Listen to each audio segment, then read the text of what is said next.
Hi dudes, మనం one of the finest city in ఆంధ్రప్రదేశ్లో ఉన్నాం.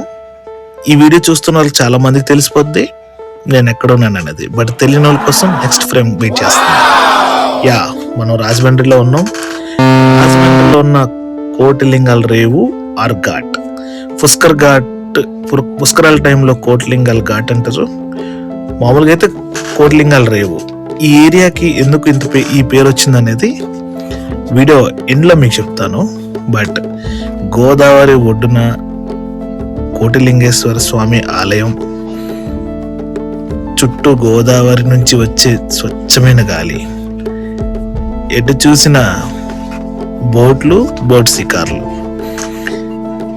నిత్యం భక్తులతో కలకల్లాడే ఈ గోదావరి తీరం కొంచెం గవర్నమెంట్ ఫోకస్ చేస్తే ఇది ఇంకో కాశీ అయిపోద్ది. అంత ఫెసిలిటీస్ ఉన్నాయి. బట్ చూద్దాం, ఇంకా బెటర్ అవుతుందేమో చూద్దాం. బట్ పుష్కరాల టైంలో అయితే ఖచ్చితంగా ఏరియా అసలు మనం ఎంటర్ అవడానికి కూడా గ్యాప్ ఉండదు, అంతమంది భక్తులతో ఉంటుంది. బట్ ఎప్పుడు రద్దీగా ఉంటుంది. నేను వచ్చిన 11 o'clock టైంకి ఇక్కడ రీచ్ అయ్యాను. అప్పుడు ఇంకా ఎక్కువ మంది ఉండేవారు. 1 hourలోనే మొత్తం ఏరియా మొత్తం వేకెట్ అయ్యింది. ఈ కోటిలింగాల ఘాట్ శివుని చెంతలో లీలమైపోయినట్టుగా ఉంటుంది. చక్కని అందమైన గోదావరి తీరం, అందులో కోటిలింగేశ్వర స్వామి ఆలయం. గోదావరి తీరంలో రాజమండ్రి ఉండడం మన వరం. ఎంతోమంది భక్తులతో కిటకిటలాడే ఈ ప్రాంతం మన పూర్వీకులకు, పితృదేవతలకి మనం పిండ ప్రదానం చేయడానికి ప్రాముఖ్యత సంతరించుకుంది.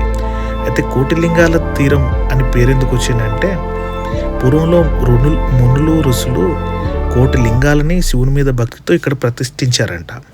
అందుకే ఈ ప్రాంతానికి కోటిలింగాల తీరం అని పేరు వచ్చింది. That's the video guys. నేను ఎక్కడికెళ్ళా మిమ్మల్ని పట్టుకెళ్ళిపోతా కాబట్టి ఈ వీడియో మీకు చేసా. Thank you. నెట్ బఫర్ అవ్వట్లేదు, పార్ట్ ఉంది. రాజమండ్రి వచ్చి గోదావరి చూడుకుని వెళ్ళిపోతాం.